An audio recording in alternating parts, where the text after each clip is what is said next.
coming? It's Larry. Welcome to Two at Two. Let's get going. Well, Ancestry has updated their search feature a bit. So we're going to click on search, and it looks the same until you start filling it out. And when you do, instead of doing the autocomplete where it drops down and you pick somebody, it now brings across this box, blue, and it has a tree function. So I can pick which tree I'm looking for. So let's say I'm going to go ahead and finish putting in the word Clarence.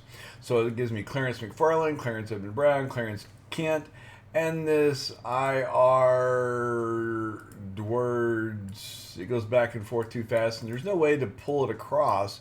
You just kind of have to read it or click on it and see what it is. But I know that this is the person I want, which is Clarence Edmund Brown.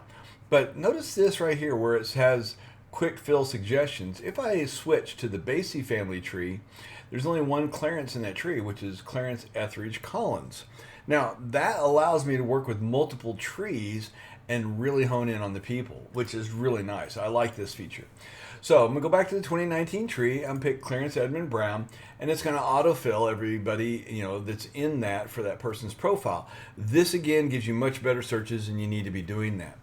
Now, this feature that's the X, you would assume that X cancels it out, right? So if I click this, this goes away and all this goes away. But what it does, all it does is simply take away the functionality. I can no longer change between trees or click on that person. It's gone. So I don't know what it was intended to do. I know what it does, which is it just goes away. And then, of course, if I want to clear out the search, I have to scroll down to the bottom where it says clear search. And then I got to scroll back up to the top again. So I think that it still has some things to go before it's in perfect shape. But I do like the ability to pick it from the list and especially change libraries. Let me know what you think down in the comments below.